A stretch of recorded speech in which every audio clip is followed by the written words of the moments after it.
Alrighty, this is the March Q&A Live. We do these every month for permaculturists, for farmers, for homesteaders, for gardeners, backyard food foresters, you name it. So we're going live on YouTube and also on TikTok Live. So if you are following on the TikTok Live, you're welcome to add some questions into the queue, and then we'll write those down. Any of the questions that are asked during the live, we will do at the very end of the broadcast. All of the questions that we do in this live are fueled by our Patreon community. So if you are here from Patreon, again, I want to thank you so much for your monthly support, for allowing us to be able to do content like this to help equip people. If you are not familiar with our Patreon community, you can go to patreon.com/permaculturefx. And depending on what your subscription is, we do classes, PDF documents, farm tours, Q&A community to really help people on that journey, more than just the typical YouTube format, but really allowing people to dialogue and ask questions in a way that has a good knowledge base. I found for me personally, I used to jump in the Facebook groups, and what I found honestly is the feedback was so bad and just, people are very well intended, but don't always have experience or a knowledge base for a particular growing zone or a particular plant. And what really started to get me is watching some of the advice in, Facebook or social media groups that could actually be damaging to a human. Yeah, go ahead and eat that plant. Actually, no, that is not a plant you want to eat. Or identifying a plant incorrectly, could have real health damaging things that could follow, or giving a plant to an animal that maybe they should have in very small doses. So I think providing that safe place in the Patreon community has been very beneficial. So this month we want to jump in. What I always try and do first is give you the top things that I would be doing in the garden right now during this month and in certain growing seasons or growing zones. So I want to jump into those first, and then we've got, I think, 12 questions from the Patreon community. I'm going to read you the questions, and then we'll kind of talk about some of those answers first. And then we'll do any questions that show up in the queue at the very end before we're finished with the broadcast. So before I jump into the different growing zones and what I would be doing right now in the garden in those growing zones, I do want to preface that every growing zone is not the same. For example, Zone 9A in Central Florida, there are going to be nuances that are different in Zone 9A in California. Now, the broad brushstrokes are going to be very similar or the same.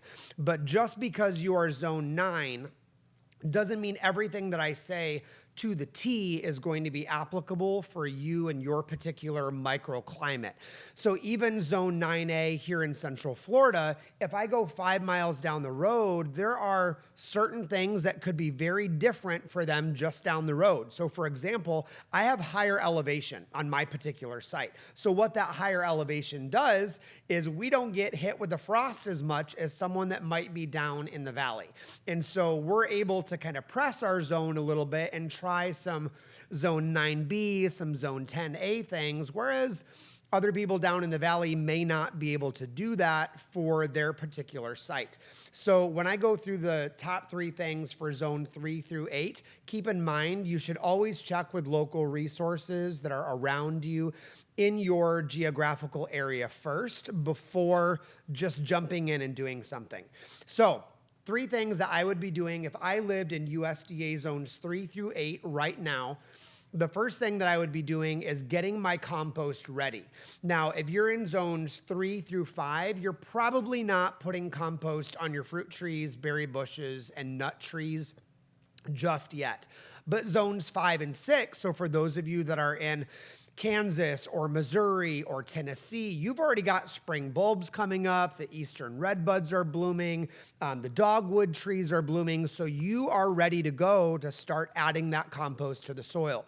So that's the first thing that I would be doing is the compost, primarily because compost is light enough that it's not going to shock your plants into producing a lot of green growth just in case you do have a frost. I remember when I lived in Kansas City probably 6 or 7 years ago, it was like May 5th and we had snow, so you can still get those hard frost or hard freezes later on, in the growing season. So compost very lightly, and then you're going to add that full bore, usually around May 1st is the general safe time.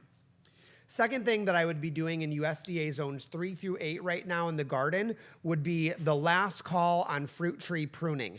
Now, if those buds have swollen and opened up, I'm probably going to wait. Wait until the tree is dormant to do that pruning again. But if your fruit trees, berry bushes, nut trees are still dormant, the buds have not opened up, there's no flowers being produced, you are still okay to go ahead and do that pruning. So I know a lot of places, like my family is up in mid-Michigan, you're still able in mid-Michigan, in New York, in Pennsylvania, in Vermont, you can still be pruning those fruit trees and berry bushes right now without batting an eye at all, because the sap is not flowing yet. And that's really the general rule of thumb is, people ask a lot, when should I prune the fruit trees? Whenever it is the most dormant, when you have the least amount of sap that's flowing, that's when you want to prune the trees, because that lessens your chance of getting a fungal or a bacterial infection in the tree.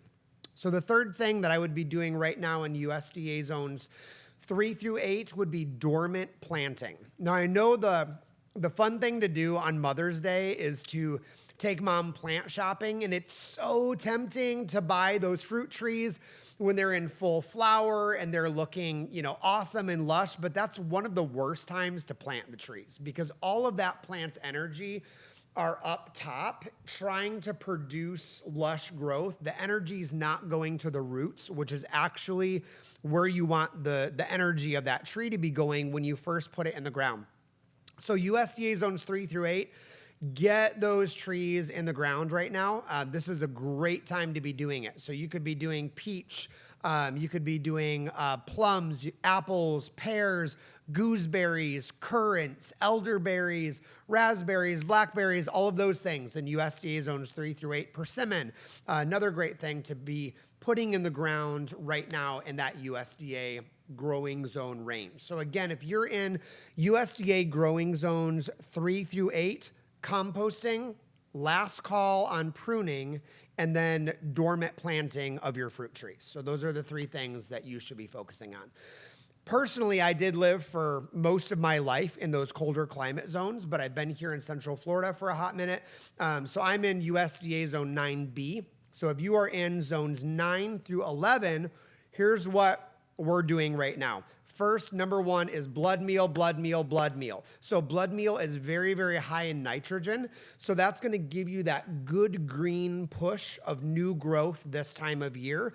And it's going to be a slow release over a couple months. So when you apply that blood meal, we'll get into this a little more later, just look at the application rate. How many tablespoons or a half a cup per tree, depending on the species, how you have it planted, whether it's in the ground or in the pot. Never give bone meal or blood meal more than the recommended amount, because you can risk burning the leaves of the tree. So just be aware of that. You can also apply right now in zones 9 through 11 Epsom salt. So that's a great source of magnesium sulfate to be exact. And you can do azomite. So azomite is very high in minerals, especially silica. If you're wanting an organic version or a plant-based version of the azomite, I would recommend bamboo leaves. So shredding the bamboo leaves, bamboo is very, very high in silica and also in other minerals. So shredding those or running the bamboo leaves over with a mower is a great way to, add those into your system. The second thing that I'd be doing in USDA zones 9 through 11 is planting our tropical trees, the ones that are more frost sensitive. So think avocados, think mangoes, think Jamaican cherry, Barbados cherry, strawberry tree, cherimoya, atamoya, any of those ones that are a little fussy.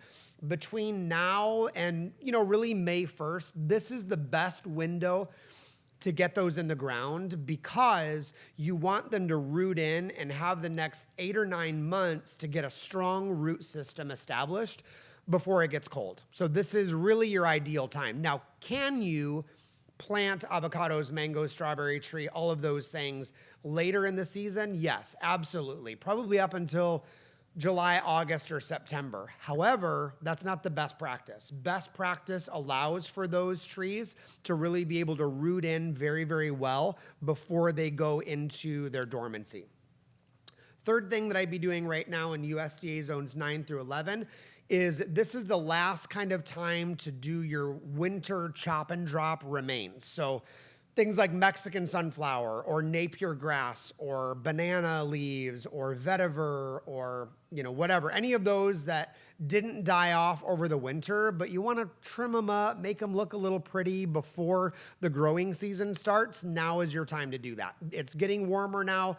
Green growth is starting to push. So if you're ready to kind of trim up those banana plants, make them look really nice for the growing season, cut back the vetiver or lemongrass or Napier grass or tiger grass, Mexican sunflower. This is the ideal time to kind of trim those up and make them look real pretty and use that as chop and drop going into the next season. So again, for USDA zones 9 through 11, you're adding blood meal, bone meal, and azomite. Secondly, you are planting your cold sensitive trees, avocados, mangoes, etc.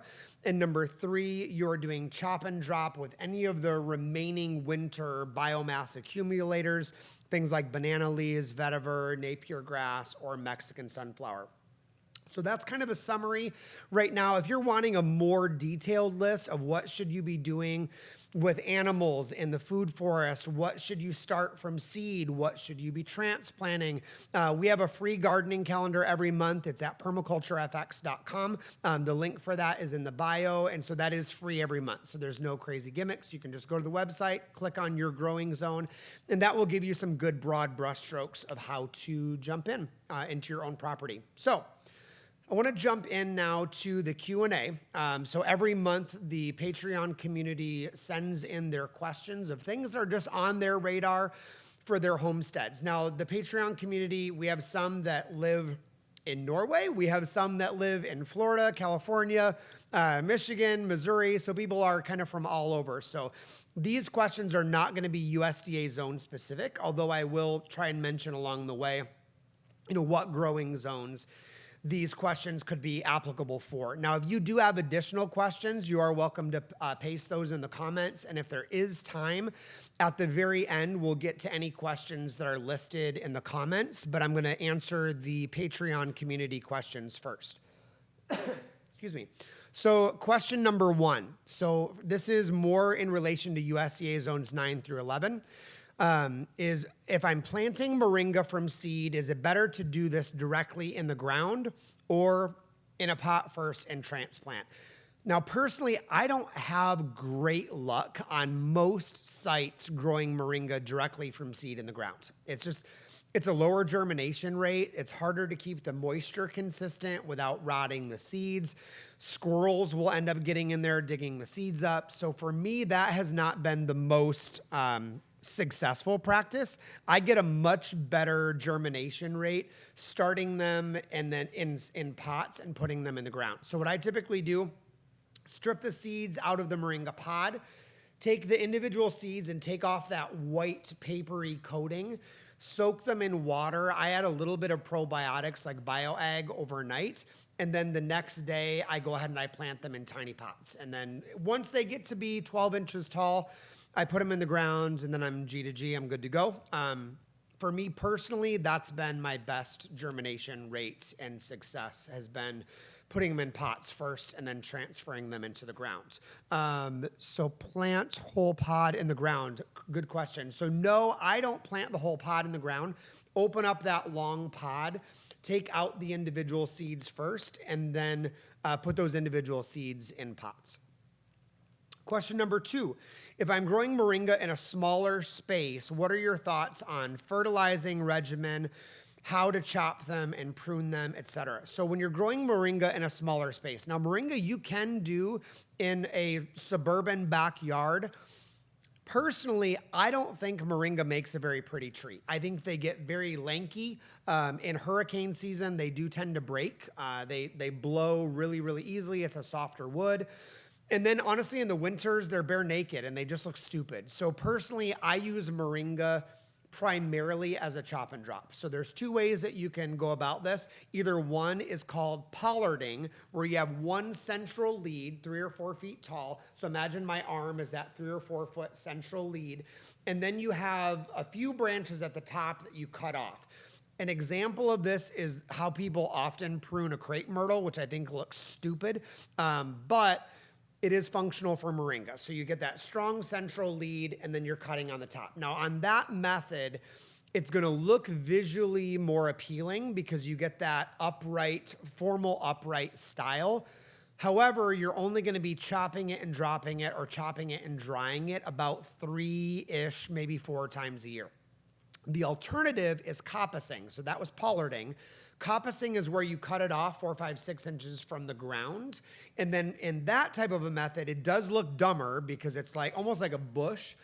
However, you can get 4, 5, 6 cuttings per year. So it really depends on what your purpose is in that. Fertilization of moringa, I use a little bit of nitrogen material like blood meal to get it started. After that, nothing. Moringa has a taproot that's gonna go down many, many feet down into the ground, and that's gonna bring up all of those minerals that you really need. So I don't do any fertilizing with moringa after the initial planting. Now, when I plant them initially, I do add some compost around the base, 4 to 6 inches or 6 to 8 inches of wood chips, keeping it away from the trunk of the tree. And then I let it grow and do its thing. After that, moringa is serving me because of its taproot. It's bringing up those minerals, and I'm either using that with cattle, with chickens. I'm drying it and grinding it up myself to add into Himalayan sea salt. Moringa is for us in the food forest. So it's a wonderful plant, very easy to do in small spaces as well. Question number 3, when applying blood meal, how much should I use in various contexts? That is very much one of those famous permaculture questions with the answer of, it depends. It depends on what company of blood meal. And the reason why I say that is some companies are dehydrating and grinding that blood meal up at a much higher concentration rate versus some are diluting it with water and then it has a lesser concentration rate. So definitely follow the directions on the back of the package. Do not add more than what is recommended. It's not gonna help your plants, it's only gonna hurt them. So if in doubt, use a little less than what is recommended. Wait for 3 or 4 weeks, see how the plant responds, and then do a secondary application if needed. But definitely with blood meal, bone meal, and feather meal, because they are dehydrated and concentrated ingredients, follow the instructions depending on what company you choose. Question number 4, Napier grass. Should I grow this in rows or in clumps? And I would say the answer to this question is also applicable for tiger grass, vetiver, Mexican sunflower. So this is applicable to many.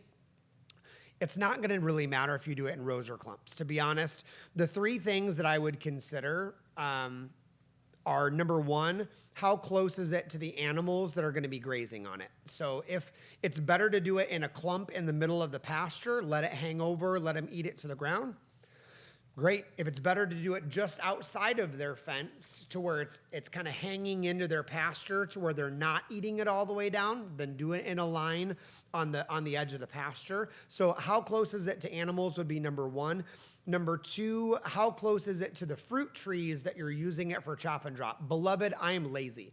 I'm a hard worker, but I don't want to have to go hauling vetiver grass or Mexican sunflower or moringa all the way across my yard. I want to cut it down and throw it on the tree right next to it. So literally, if I'm growing Napier grass or Mexican sunflower, it's either right along the pasture fence line for the animals, or it's 8 or 10 feet away from a fruit tree that I'm chopping it and dropping it right there at the base. So the first thing to consider would be, where are the animals? Second is, where are the fruit trees that those chop and drop plants are going to be serving? The third thing that I would consider is, what's the view? I don't want to plant them right outside of a window in my home that really is going to block my view of my yard, my property, my food forest. Think about the windows in your house as a living picture frame. So when you look out every window in your house, create a vignette. And so maybe you have, two trees that are on the side or a vine that's growing up overhead. Maybe there's something outside of that window in the center, like a statuary piece, a bird bath, bird feeder, or whatever it happens to be that is kind of the center of that piece. But imagine every window in your house as a living picture frame. So I'm considering animals, I'm considering where the trees are, and third is the view. Question number 5, can Napier grass be grazed directly as you would Mexican sunflowers, or can they eat it all the way down to the ground? Really good question. So Napier grass is safe for animals that have rumens. So Napier grass, tiger grass, vetiver, Mexican sunflower are going to be great for cows, horses, donkeys, sheep, goats, llamas, going to be great for all of these. The thing that I would really consider is how big are those animals and what is their rumen able to control? So if I let my Napier grass get to be 17 feet tall, the base of those are going to be really thick and very woody in texture because of the high carbon, and they've started to harden off. Can a sheep or a goat eat that? Yes, but it's very hard on the rumen. So in that scenario, because their rumens are much smaller, I would probably do more of the chop and drop and feed it over to them if the central stem has gotten too hard. Now, I will say, animals are smart. By and large, they are not going to eat something that is going to harm them. However, you always have that one animal that gets real curious. Horses are notorious for this, and they're just like, I'm going to eat this. Why? Because I can. And that's literally the only reason why they eat it. So you've kind of got to know your animals, know your growing scenario. If you are in doubt, ease the animals into it. Because even though Napier grass is really good for those animals with rumens, they haven't had that in their diet necessarily before. So it may take a month, 2 months, 3 months, or 6 months to ease that back into their diet. So that way their rumen has the microbiome to be able to digest it and make it soluble for the body. So that is question number 5. Number 6, we bottle raised an animal. Is there any hesitancy in using that animal for future breeding? I would say the first thing that I would ask is, did they have colostrum when they were born? That colostrum is going to give them the antibodies, the microbiome. That good dose of initial life dramatically impacts the overall health of that animal going forward. If it did not have the colostrum, that could be the fault of the mother. Either one, the mother had mastitis and it wasn't able to feed. Maybe the mother's genetics were not very good and she didn't know to feed her offspring, which does happen. Or maybe the mother passed away. So I think those are all things to really consider. If you have like a mom, for example, that gets mastitis every time she gives birth, I'm probably not going to use that mom for breeding genetics because there could be something wrong that she's predisposed to mastitis. So I don't want 5 other calves with that predisposition to mastitis. So when I'm doing things for breeding, I'm selecting the best of the best. And this is true with animals, with cows, with chickens, with horses. Also true with tomatoes. I'm not going to take the junky looking tomato and save seeds from it. I'm going to save the first fruits, which is also a biblical concept. I'm going to save the first fruits, but I'm also going to save the best looking ones. And I'm going to save seeds from those because they are the most vibrant DNA and genetic stock. So that would be my thought is question 1, did they have good colostrum when they were born? And then number 2, watch their genetics as they're growing up. Now, if that animal struggles, if it's a sheep and it really kind of has failure to thrive. It's not putting on the weight that it should. It's not grazing the way that it should. It tends to get sick more. I'm not going to use it for breeding. I'm going to love that animal, help it live its best life, give it its best opportunity to succeed. But I'm going to save breeding for the best of the genetics because that's what I want to replicate and duplicate in my system. Number 7, how long does chicken poop need to sit before you can use it? So I think the reason for that question is twofold. One is the length of time is going to affect the amount of pathogens and bacteria, the bad bacteria, that could be found in the manure. So for example, if it hasn't sat long enough, there could be E. coli, there could be salmonella, there could be H. pylori. All of those can be transferred to humans, especially H. pylori. So I think it's really important for us to let it sit long enough, even a little bit longer if we're in doubt. Now, how long does it have to sit? It really is going to depend on your climate. Now, in Florida, sometimes you can get it finished in 4 to 6 weeks. Sometimes it takes 3 months. So the key with this is you want that compost to have at least 5 to 7 days, not business days, but 5 to 7 days where the center of that compost pile is above 135 degrees. Why? Great question. Thanks for asking. 135 degrees is the temperature that it's going to kill off the damaging bacteria and any viral things going on, the Salmonella, E. coli, so that way the good stuff can reproduce in it. So I want to have 5 to 7 days where that compost pile is above 135 degrees Fahrenheit. Now, a chicken manure, you don't want to just let it sit by itself in the bucket because that manure is primarily nitrogen-based. All manure is primarily nitrogen-based. So you want to balance the carbon to nitrogen ratio, the greens and the browns. So the greens would be like grass, vegetable scraps, manure, that sort of thing. The browns are carbon-based. So this is like leaves, dried grass, straw, that sort of thing, wood shavings, sticks. That's going to be our carbon. So when we're composting chicken manure, that's going to be a 7-to-1 carbon to nitrogen ratio for it to be a healthy balance. So that means for every one bucket that you have of manure, you want 7 parts of carbon. So if you have 1 bucket of manure, you want 7 buckets of dried straw or grass clippings or something like that. Now, some foods or cattle manure or horse manure, that's a 15-to-1 carbon to nitrogen ratio. So if you have 1 bucket of horse manure or cow manure, you need 15 buckets of carbon to balance that out to where it composts safely. Can you do it by itself? Yes. But I would let it sit a lot longer and let it get a lot hotter to make sure that those bad pathogens have been addressed. Question number 8. So and this is in regard to Mexican sunflower. Can you feed this to your animals at any time? Is it dangerous to let those animals graze after it's flowered?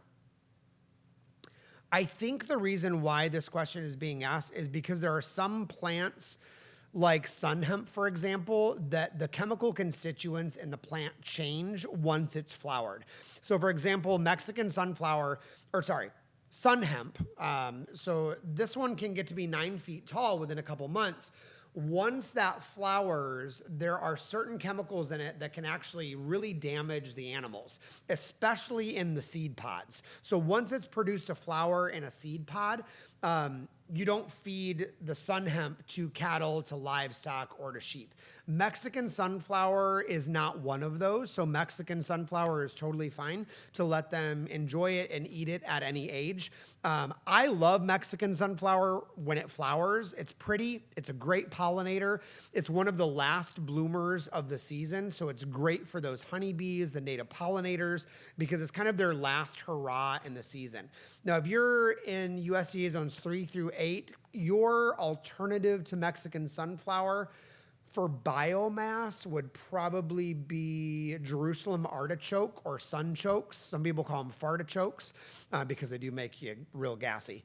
But the Jerusalem artichoke doesn't have the same nitrogen fixing capabilities, but it does produce a great amount of biomass and a very similar flower. So yes, for Mexican sunflower, you can feed that at any time. Doesn't matter if it's flowered or not. Sun hemp, however, that is one that I would definitely feed your animals before it flowers.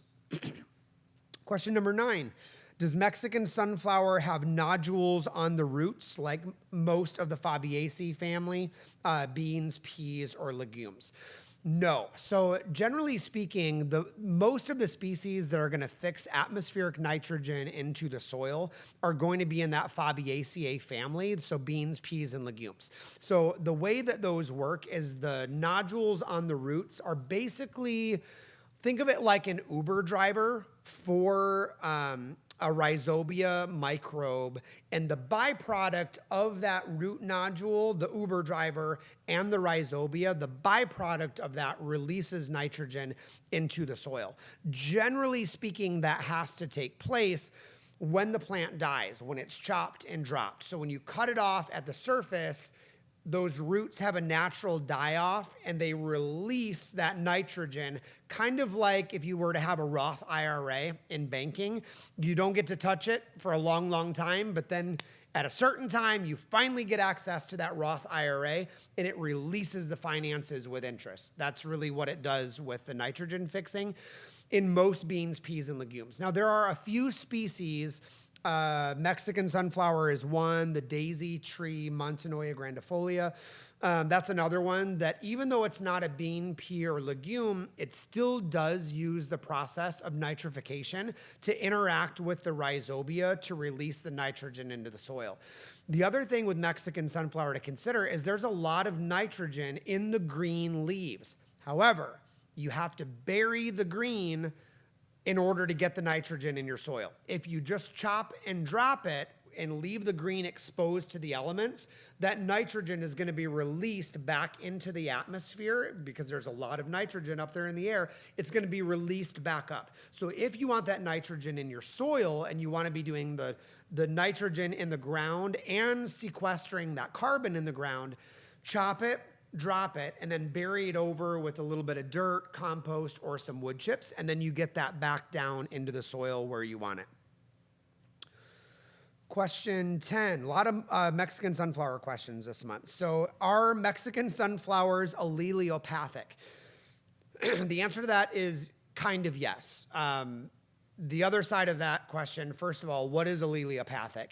Basically, that means that that plant can release a chemical into the soil that inhibits the growth of other species. So for example, in the Midwest, black walnut trees. So there is a chemical it releases into the soil, jungalone, that not a lot of other plants will grow under a black walnut tree, and that's why. Regular sunflowers are the same way. Most of the Helianthus family actually is slightly alleliopathic. That's why underneath bird feeders, if you have a lot of sunflower seeds, you don't see a lot of other things growing under bird feeders because that the chemicals in the shells of the bird seed is going into the soil, preventing the growth of other plants. Mexican sunflower is similar. Now remember, the alleliopathic impact is not going to be on 8, 10, 12 feet. It's really going to be kind of right around the base. I'm talking inches or a few feet, not like 3 feet or 2 or 3 yards. So yes, they are kind of alleliopathic. So you're not going to get a lot of stuff growing right underneath of the Mexican sunflower. But why do I need stuff to grow under there? There's other places that I can put my plants anyway. So I would say the benefit far outweighs the drawback of it being alleliopathic. Next question. Number 12 is in relation to contractor paper. So I had somebody that took a picture. They had contractor paper down around a plant. I think it was a jujube. They sprayed it with their hose and noticed that the contractor paper was repelling the water. Yes, that totally can happen. However, so don't assume that because that contractor paper pushed the water off, that means that your plant is not going to get water. So what's going to end up happening, and I'll show you some contractor paper here that David's bringing in. Contractor paper I use literally in every single fruit tree installation. It's literally like 140 to 170 feet, depending on where you buy it per roll. It's like 14 to 17 bucks, depending on where you buy it. And I literally roll this out 2 layers thick, and that's my weed suppressant for a new food forest or a fruit tree. So the reason why I like that contractor paper is multi-tiered. I used to use Amazon boxes. Problem with that, number one, is I hate taking off tape and staples. Number two, there's a lot of glue and dye inside cardboard, and all of that glue and dye is going to leach inside your soil. Number three, I already told you I'm a lazy gardener. When you overlap those boxes, you know, like the slits that are in the Amazon boxes, weeds have a spiritual gift to find those little cracks where you didn't overlap it really well. The weeds are going to grow up in there. So I have stopped using boxes for that reason. I like the contractor paper because it's 3 feet wide, which is a really good width for a fruit tree row if you're doing agroforestry. So really, really good for an installation, 2 layers thick. It lasts just long enough to kill off the weeds, and then it's already decomposed. So I really like that aspect. There's not a lot of glue. There's no dyes. So that's why I really like it. Now, when you do the contractor paper down, typically what I recommend is do a little bit of compost on top of that, or grass clippings or whatever, and then do 6 to 8 inches of wood chips on top of that. What that's going to do is that's going to not only further suppress the weeds, it's going to slowly break down and compost in place and give you the nutrients you need for that agroforestry row or the garden space, because you can use this in a veggie garden as well. And then honestly, when you start getting weeds, cut a little bit more contractor paper, set it down on top of the weeds, and then cover it with more wood chips. And that's typically my process for that maintenance. Now, what you noticed with it repelling the water, that's not going to happen once you get your compost and your wood chips on top, because it's going to keep that continually moist. So that's only going to take place when you first lay that paper down and you spray it with water. Yeah, the water has to saturate first before it's going to be released down into the soil. If you're really worried about it, the alternative is either one, take a pitchfork and poke a couple holes in it, which isn't really necessary. 2, you can take a spray bottle of soapy water, and that will break the water tension and allow it to soak down into your soil. But honestly, you don't really need to. Put down the contractor paper, 2 inches of compost or grass clippings or straw, 6 to 8 inches of wood chips, water it thoroughly, and then you are pretty good to go. So the next question here, and I believe this is our last one. We got a couple from the feed. This one is on Patreon. So as I understand it and still learning, permaculture encourages avoiding monocultures as a means to limit pests and diseases. Traditional farming and vegetable growing encourages crop rotation. So does planting polycultures alleviate the need for crop rotations, or does it just require more careful planning in the layouts and the rotations? You are correct, it depends. So some of the benefit of rotating crops, one is it's very helpful if you're in a small space. So you don't tax a small space like a raised bed for too many nutrients at once. So for example, if you do tomatoes in the same bed every single year for 3 to 5 years, not only do those tomatoes need all of the same nutrients and you are pulling all of that out of the soil every year, but also the same pests, tomato hornworms or aphids, that can overwinter in that space, but also some things like blight, early or late blight, that can overwinter in the soil. So not only are you, when you interplant doing polyculture or you do crop rotations, is it good for the soil so you're not taxing it too much? It's good because you have diversity in the insects, both good pollinators and keeping the bad ones confused, but it also creates enough diversity that things like blight are not going to affect the same crops, year after year after year. So it kind of does depend. Polycultures are going to help, but even if it's a polyculture, so for example, if you did a tomato polyculture, if I'm doing a tomato guild, some of the ones I really like are tomato as one plant, carrots because it is a deep taproot that helps aerate the soil a little bit. I like the flowers of the carrots even because it's a great pollinator. I typically like to do some type of a highly scented herb or a lettuce around the base because a lot of the bad insects like aphids don't love a lot of the deep leafy greens or the highly scented herbs. So if I'm doing that as a guild, that does help. It is going to confuse the insects a little bit, There are slightly different nutrients that are being used. However, if I do that same polyculture guild every single time, it is still going to tax the soil over time. So I like at least always using a polyculture, and when possible, do crop rotation. If you cannot do crop rotations, honestly, every 7 years, give the space a rest.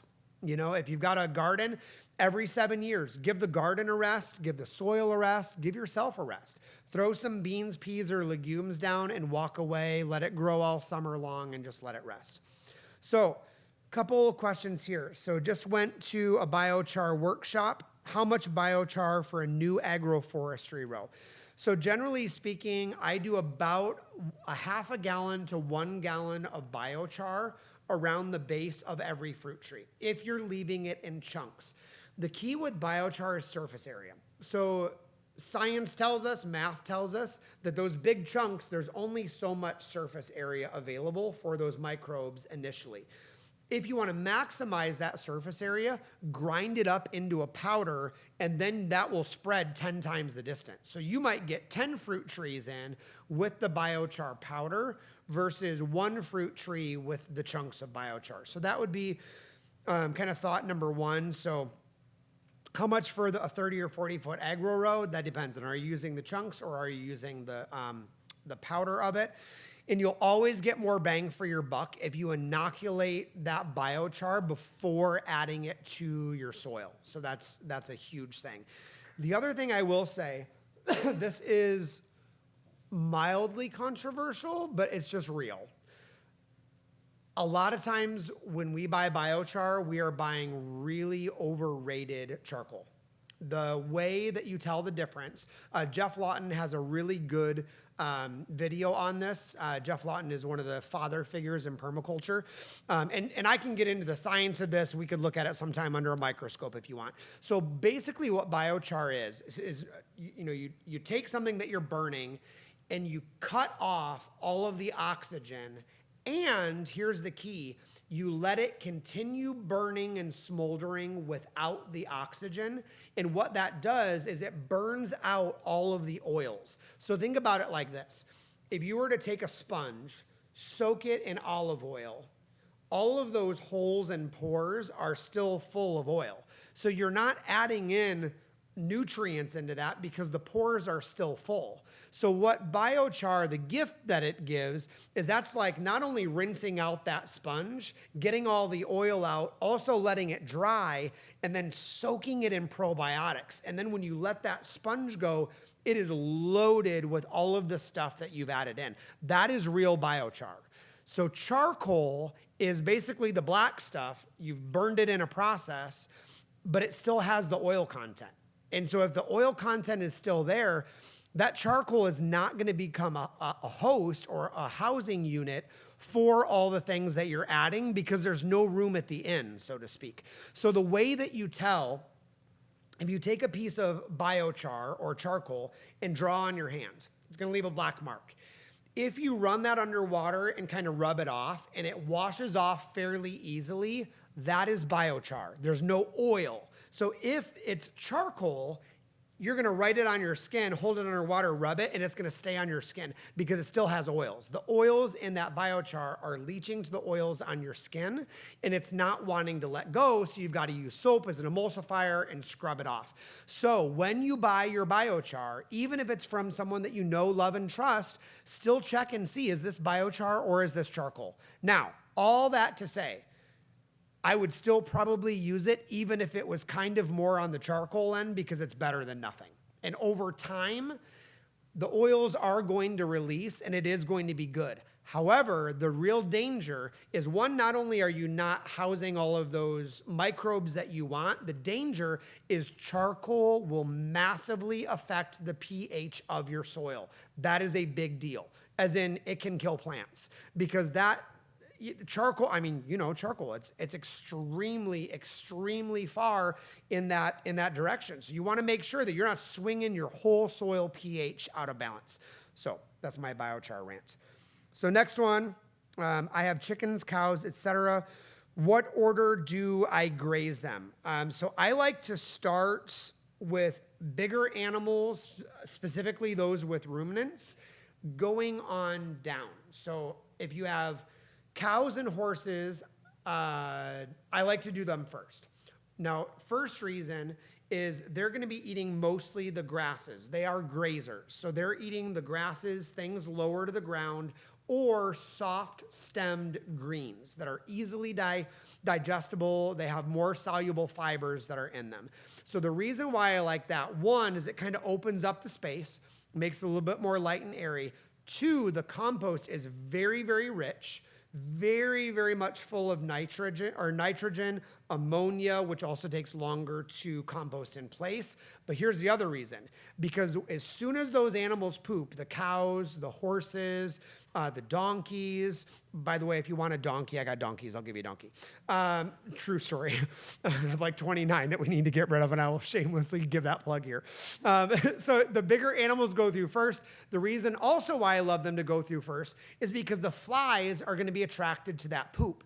And it's going to take a couple weeks for those flies to lay eggs, which is going to be chicken feed later on. So I do the big animals first.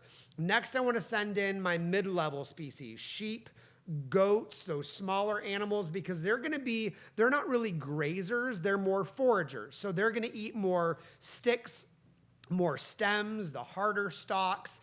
Their poop is going to be smaller, but the flies aren't going to be quite as attracted to it very much. So that's why I'm doing that. The reason why I don't want to send goats and sheep in first is because if they're pooping, guess where the cows are eating? They're eating the grass that's on the ground, which means they could be getting remnants of the goat poop in their mouth, which could cause worms or other, bacterial type infections as well. So I want to send the cows through first, not only because of the benefit of the manure, but also I don't want a bunch of other poop on the ground yet that the cows could have the potential to get in their mouth. Then I'm sending in my smaller animals with ruminants because they're going to be my foragers. Lastly, I'm sending in my chickens and my ducks because they're eating bugs, they're eating insects, they're scratching apart the manure, which honestly, I don't want to have to drag every single field all the time. Let the chickens drag it for you. They're going to get in that manure, kick it apart, eat the little maggots, eat the flies, eat the worms, eat the bugs, which is also fly control for your horses and for your cattle. So it's serving multiple purposes on that level. Next one here, I'm starting a food forest and want to take it slow. What should I plant this time of year?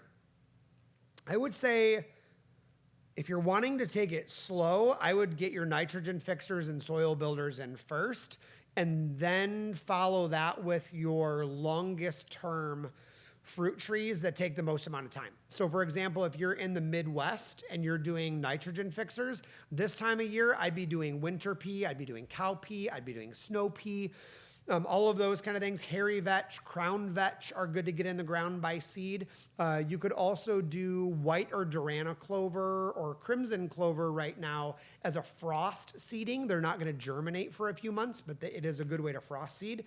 And then I would go ahead and get your longer term trees in the ground. So zones 3 through 8, these would be like hickory nut, pig nut hickory, black walnut, chestnut, things that are going to take a lot longer to produce. Now in USDA zones 9 through 11, any of the nitrogen fixing plants would be great. Mexican sunflower, daisy tree, winter cassia, Christmas cassia, any of those guys in first because I want to focus on soil, and then my longer term trees. So down here it would be things like pecan, Dunstan chestnut, what's the other? Macadamia nut takes a while, or avocados, especially if you're doing avocados from seeds. Those are going to take 8 or so years to really get producing. So I would get those in first. Focus on soil, number 1, followed by your top story long-term trees. So I believe that is all of the questions that we've got for this month. So thank you so much for taking time out of your busy schedule to tune in, whether it was to the live or you're watching this on YouTube afterwards. Again, if I talked way too fast for you, all of this is going to be in writing as well. You can go to permaculturefx.com. We do a free monthly gardening calendar there with what to do with animals, livestock, annual vegetable garden, transplanting, food forest, Around the House, Lions and Tigers and Bears Oh My. So that is a free resource that we put out every month. If you're looking for more of a mentorship thing where we're interacting on the daily and weekly basis, where you want some more individualized classes where you can go at your own pace, I would recommend checking out our Patreon, Permaculture FX. Just look that up on Patreon, the letter F, the letter X. And we do a lot of great stuff there, have some incredible community members there that are always asking some beautiful questions and having a great dialogue. So whether you are in USDA Zone 3 up there in Canada, and so hello to you from Vancouver that are listening, or those of you that I know are probably watching in Norway, or you are down here in Central Florida enjoying the 75 degrees and sunshine outside today. Thank you again for giving of your time and for supporting the content. Feel free to like, share, subscribe, do all of the things. And also make sure that you check out Ad Astra Gardens. They're on YouTube. He's got a lot of great local food forest information for those of you that are in USDA zones 9 through 11. So again, thank you so much. As always, have fun, and I will see you in the garden.